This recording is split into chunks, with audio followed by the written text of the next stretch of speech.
Another good morning from Valencia. In today's video we'll be using this, which is a 28mm lens. So on the Fuji this is the 18mm f1.4.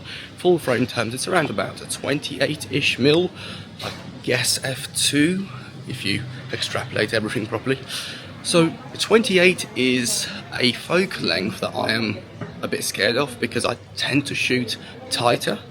However, being proficient with a wide angle lens is a skill that I want to get better at. And in this video, I'll be walking around Valencia for the whole day, shooting exclusively on the 28mm and giving you some commentary and some thoughts, tips, whatever you want to call it, on how to get the most out of this.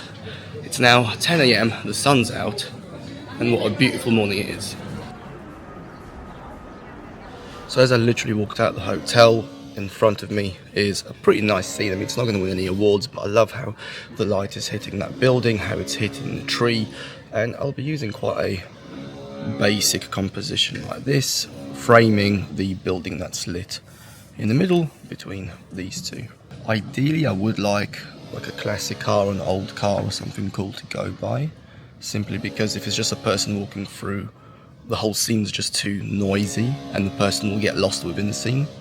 So if it's not going to be a car or a scooter or something like that, I'll just take it as an environmental photo of the scene, because even without anyone here, I really like it. It's just nice, isn't it?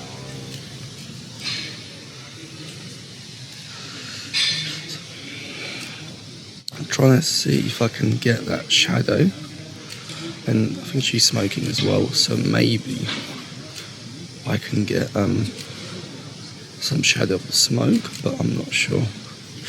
There's these two gents walking past as well. Oh no, she's moved out of the sun, so there is no more shadow, but that's a pretty cool shot to start the day. Now if I turn around and look into the light, you can see the smoke is coming from her hand. This is where I wish I had a longer lens, so I will probably be cropping this. See if I can get this kind of composition. Try, but you can see the smoke right coming through there. Oh, there's another person smoking. Smoking is obviously not very good for you, but it's great for photos, I think. Well, that was quite weird. I was just walking down, there was a lady with two dogs. They looked like rescue dogs, they looked a bit scatty. And one of the dogs started going mental at a rollerblader and started chasing her. And obviously the old lady couldn't keep up with the dog. So I tried to grab the lead, but then the dog started going crazy at me. And I just thought, like, fuck it, I'm not going to risk getting bitten by this scatty weird dog. I don't know, was that the right thing to do, to just let go and just be like, right, I don't want to risk myself, or should I have carried on? I don't know. Oh, there's someone interesting coming. So this scene is really cool. I'm using the left side, or the right side, to block off the frame. And then there's one person walking through the left, and then you have that pocket of light just framing that old lady that just walked past. Even without anyone, I think this is a pretty cool scene. Oh yeah? And there's one more person coming, but there's a trolley as well, which is making a huge racket. I think the shadow is actually better than the person. No, that was really cool. Let's carry on. There's a pretty cool little streak of light over there. Might be able to do something with it. So let's try and fill the frame like this, maybe. I mean, there is a lady walking through, but I kind of wish she was walking through here, not there. I'll give it a couple of minutes, see if anyone else walks through. But I like this composition here. I think it works. It's quite basic and geometrical. There is quite a lot of noise, but I think a lot of it will be hidden in the shadows. And just need one subject there. Ideally someone walking away from me, because I don't want to get people's faces.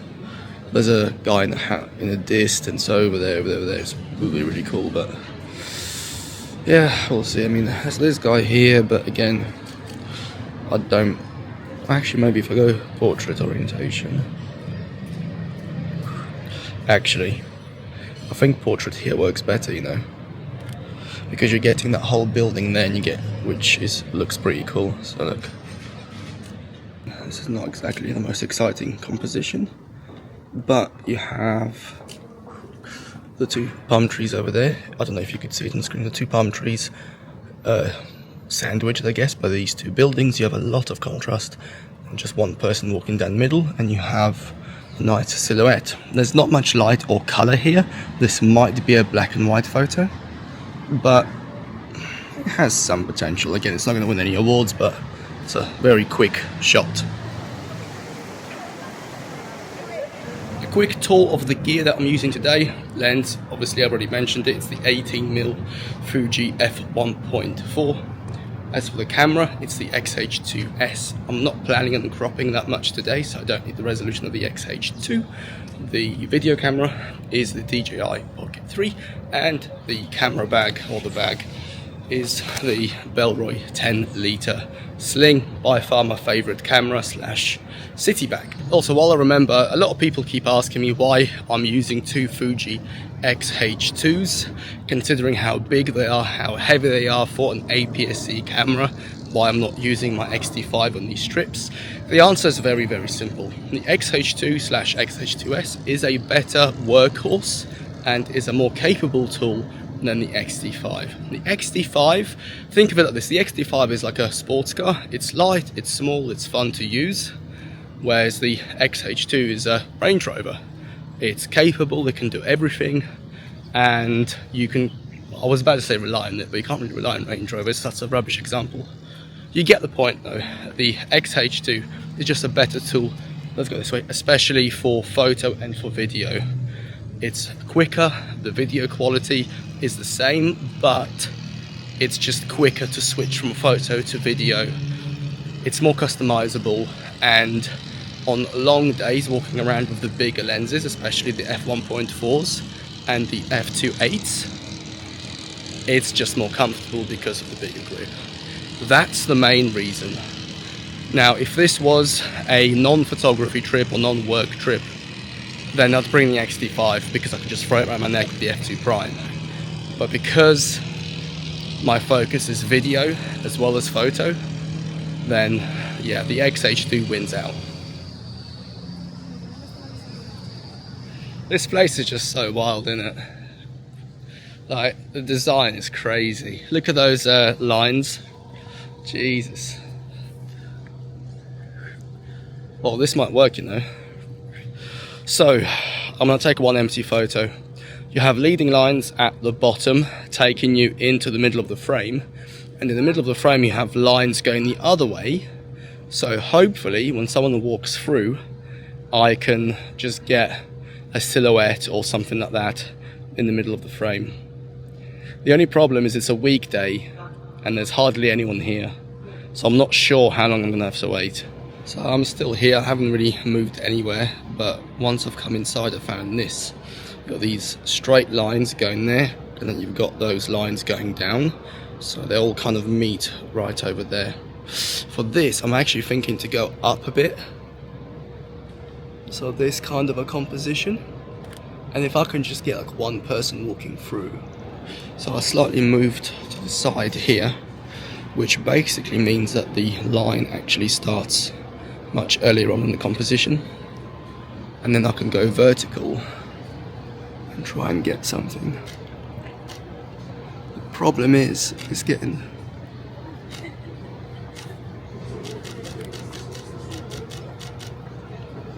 and that's what we call spray and pray.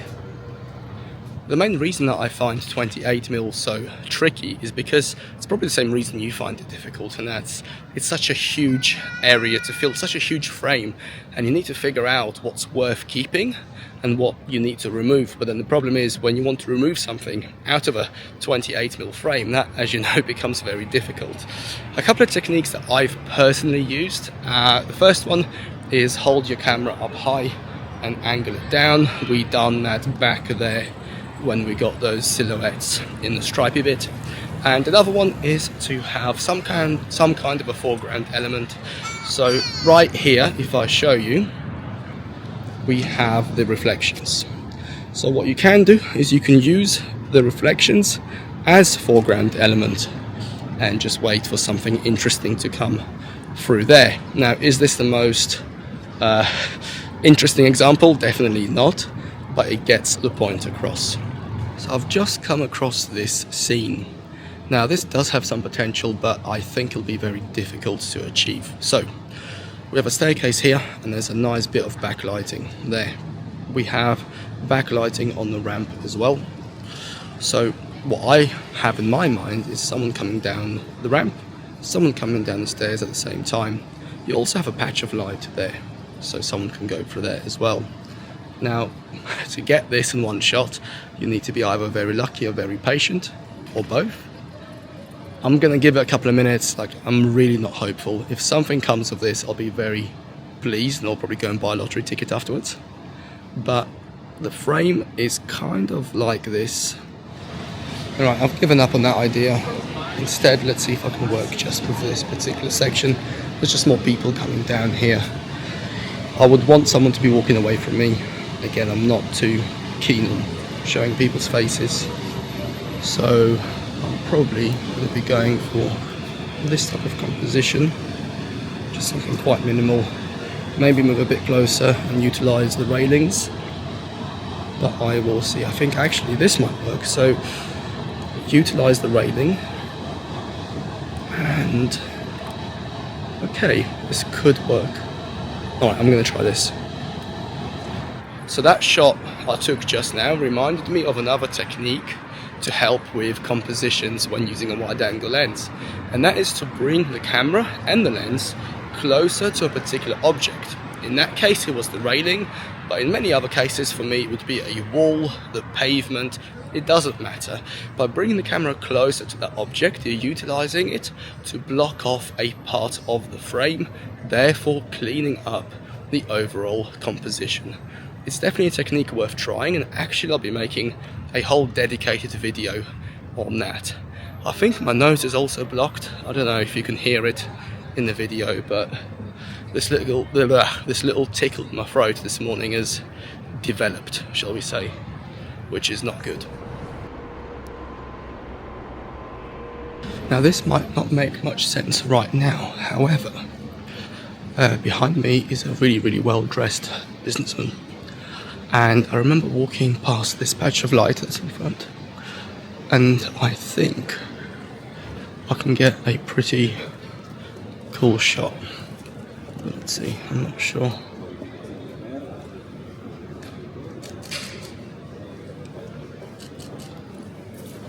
Now I don't think that photo was anything to write home about. It's below average at best. However, that happens quite a lot where I'll walk past a patch of light and then I'll see someone heading towards it. So I'll run back and try and see if I can make something work. Sometimes it works, but I think in this case it didn't. Now one thing for sure is that the morning light here, in my opinion, is better than the afternoon light. Now don't get me wrong, you still have a lot of opportunities in the afternoon. However, in the morning I just find the light is a bit softer and generally more pleasant. Anyway, it's now 4 o'clock, it's just gone 4 o'clock, I've been out since 10 and I am definitely starting to slow down and not pay attention. I'm missing shots, I'm just not with it anymore. Normally if I have 1 or 2 photos from the day I'm happy. However, today I'm sitting on 3 or 4. So overall it's a win. With that in mind, I'm calling it a day. I'm slowly heading back to my apartment and going to start editing them. So thank you ever so much for watching. If you found the video useful in any way, please give it a like, and if you have any questions, leave them down in the comments. Thank you again, and I'll speak to you soon. Bye bye.